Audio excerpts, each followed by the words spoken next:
आज 8 दिसंबर को गुरुजी पंडित प्रदीप जी मिश्रा द्वारा जलगांव में बांची जा रही श्री देव महादेव शिव महापुराण की कथा के चौथे दिन की कथा आज पूर्ण हो चुकी है। और आज की कथा में गुरुजी ने शिव महापुराण की बहुत सारी उपयोगी बातों की जानकारी दी है। साथ ही आज इस वीडियो के अंत में हम आपको सोमवार को मार्गशीर्ष माह के इस सोमवार को अपनी मनोकामनाओं की पूर्ति के लिए, साथ ही अपने अटके हुए कामों को बनाने के लिए एक बहुत ही विशेष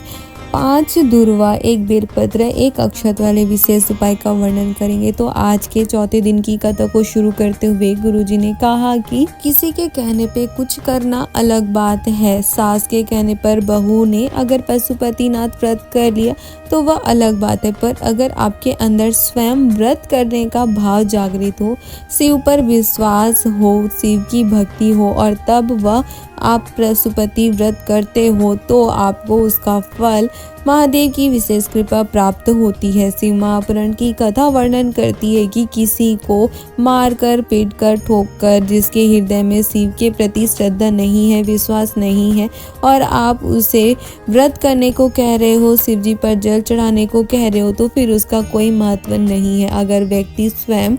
अपनी इच्छा से, अपने भाव से शिव जी पर विश्वास रखकर कोई उपाय करता है, शिव जी पर जल चढ़ाता है, तो उसका महत्व होता है। कथा में आगे गुरुजी ने कहा कि आपको इस श्री देव महादेव शिव महापुराण की कथा जो जलगांव में हो रही है उससे एक नियम बना लेना चाहिए कि जब भी आपके घर में कोई मांगने के लिए है, भिक्षा मांगने के लिए आता है, तो आपको श्री शिवाय नमस्तुभ्यम या फिर नमः शिवाय या फिर ओम नमः शिवाय बोलना चाहिए और उनसे भी कहलवा देना चाहिए। अन्न देने से पहले या मुद्रा देने से पहले हमें हमेशा भगवान के नाम का दान जरूर देना चाहिए, पर ये जरूरी नहीं है कि आप शिव का नाम ही ले या श्री शिवाय नमस्तुभ्यम या हर हर महादेव या ओम नमः शिवाय ही बोले। आप चाहे तो जय श्री राम, राधे राधे, जय श्री कृष्णा, जिस भी देवता को आप भजते हो, जो भी आपके आराध्य है, आप उनका नाम ले सकते हो, उनका नाम दान कर सकते हो। तो अब हम आपको गुरुजी द्वारा सोमवार को, मार्गशीर्ष माह के सोमवार को महादेव को प्रसन्न कर अपनी मनोकामनाओं की पूर्ति के लिए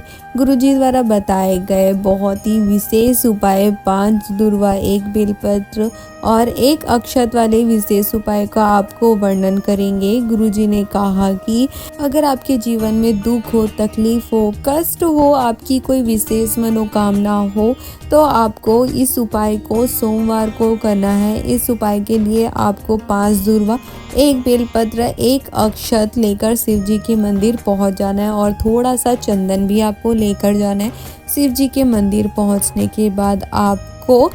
तीनों पत्तियों पर, बेलपत्री की जो 3 पत्तियां होती है, उन तीनों पत्तियों पर चंदन लगा लेना है और बेलपत्री की बीच वाली पत्ती पर आपको 5 दुर्वा और 1 अक्षत यानी चावल का आखा दाना जो आप लेकर गए हो, उसे अपनी मनोकामना को कहते हुए,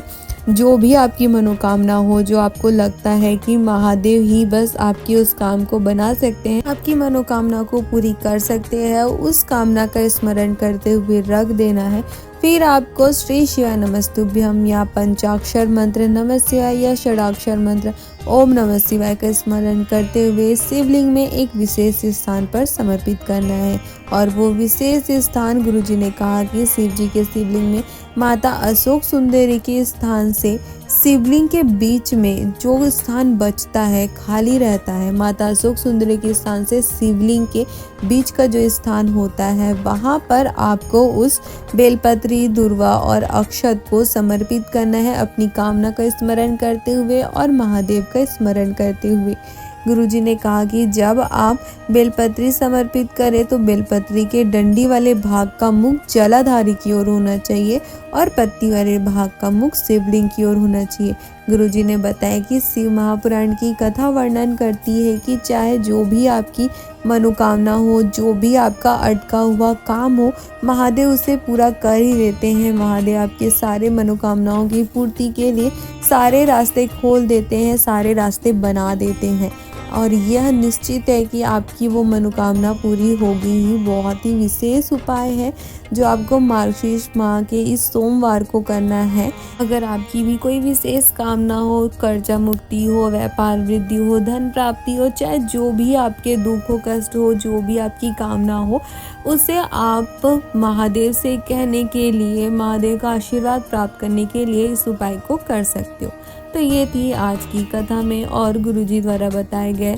मार्गशीर्ष माह के सोमवार को किए जाने वाले बहुत ही विशेष उपाय की जानकारी। अगर आपको ये उपाय की जानकारी अच्छी लगी हो तो आप हमारे वीडियो को लाइक कर सकते हो और अपने परिवार वालों के साथ या अन्य शिव भक्तों के साथ इसे शेयर भी कर सकते हो, ताकि उन्हें भी ये उपाय की जानकारी प्राप्त हो सके और वो भी इसे करके महादेव का आशीर्वाद प्राप्त कर अपने जीवन के सारे दुखों को, तकलीफों को, कष्टों को दूर कर अपने जीवन में आनंद और सुख की प्राप्ति कर सके। हर हर महादेव।